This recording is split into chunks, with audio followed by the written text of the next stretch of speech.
Saudara-saudari terkasih, semoga Tuhan memberi kita damai dan sukacita. Ada 4M yang untuk beberapa orang sulit dikontrol. 4M ini mempunyai arti yang sama. Yang pertama adalah marah. Yang kedua dalam bahasa Toba, muruk. M-U-R-U-K, muruk. Bahasa Simalungun, menggila. M-A-N-G-G-I-L-A, menggila. Dalam bahasa Karo disebut merawa. M-E-R-A-W-A, merawa. 4M tapi punya arti yang sama. Beberapa orang sulit mengontrol marah, sulit mengontrol muruk, menggila, dan merawa. Marah adalah bagian dari kehidupan kita. Setiap orang pernah marah. Orang tua pernah marah kepada anak-anak. Suami pernah marah kepada istri, dan istri sebaliknya pernah marah kepada suami.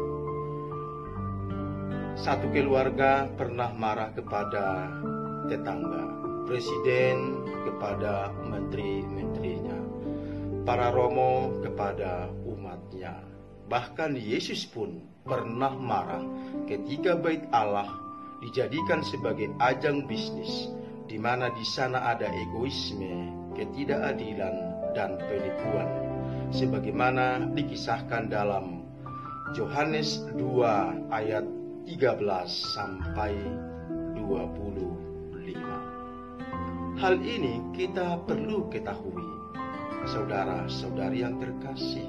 Ketika kita marah, kita harus menahan diri supaya apa? Satu, supaya jangan menyakiti orang lain. Jangan sampai membuat orang lain bersedih, menangis. Dan yang kedua, jangan kita memarahi orang lain di depan umum, di depan publik, karena sama dengan mempermalukan yang bersangkutan, meruntuhkan harga diri orang di depan umum.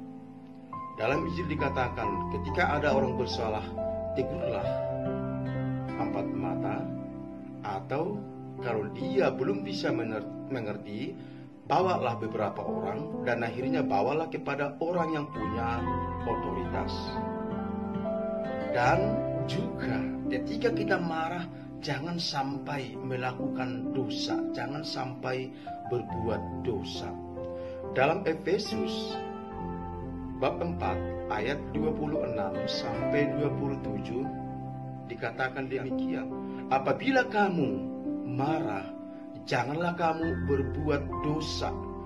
Janganlah matahari terbenam sebelum padam amarahmu, dan jangan beri kesempatan kepada iblis. 2 poin di sini. Yang pertama adalah jangan melakukan hal yang tidak baik, jangan melakukan dosa.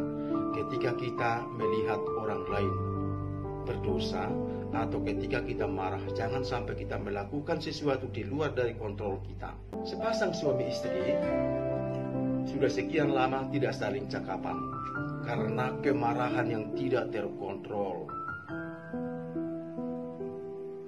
Suami gengsi mau menyapa duluan, istri gengsi mau menyapa duluan, maka kesepianlah keluarga ini. Kalau suami butuh sesuatu, disampaikan kepada anaknya. Nak, katakan dulu kepada ibu, tolong masak dong ayam gota, masak dong ayam napi nadar atau ayam panggang. Kadang-kadang karena anaknya kurang bisa menyampaikan dengan baik, diminta ayam gota, disampaikan ayam kecap. Diminta ayam napi nadar, ayam panggang, disampaikan ayam gulai. maka makin runyamlah. Puncaknya ketika suami merasa sesuatu yang tidak beres, maka pada kesempatan jam 12 siang dia mengambil senter.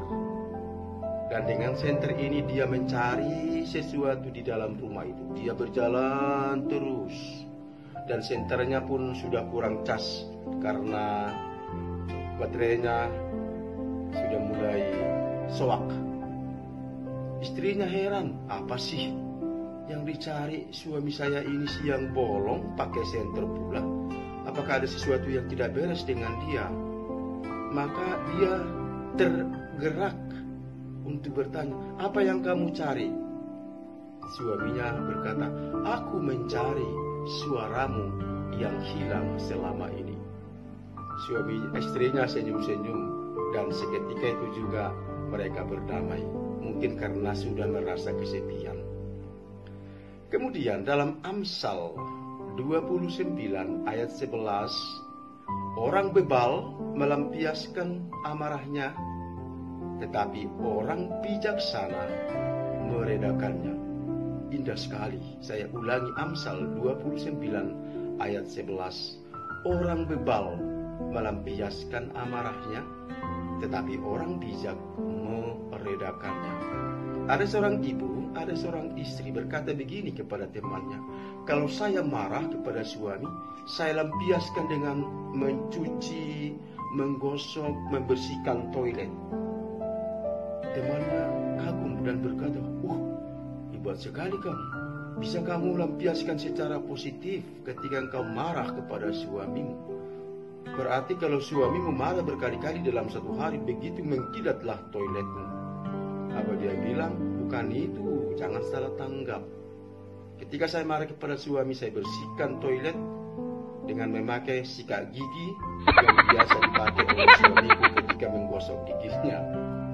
Saudara-saudara yang terkasih, kembali, ketika kita marah, jangan sampai menyakiti orang lain. Karena kalau kita menyakiti orang lain, kita pun akhirnya akan susah. Dan yang kedua, jangan juga kita memarahi orang, mempermalukan orang di depan umum. Panggil dia, ingatkan dia, nasihati dia. Sulit memang bagi beberapa orang, mungkin bagi saya juga mengontrol kemarahan. Tapi kita mohon Roh Kudus agar hati kita dilembutkan, kemarahan kita diredakan, sehingga dari mulut kita keluar kata-kata yang lemah lembut, dan hati kita ada gerakan maaf, dan seluruh hidup kita, seluruh diri kita ada semangat untuk mengasihi. Tuhan memberkati. Amin.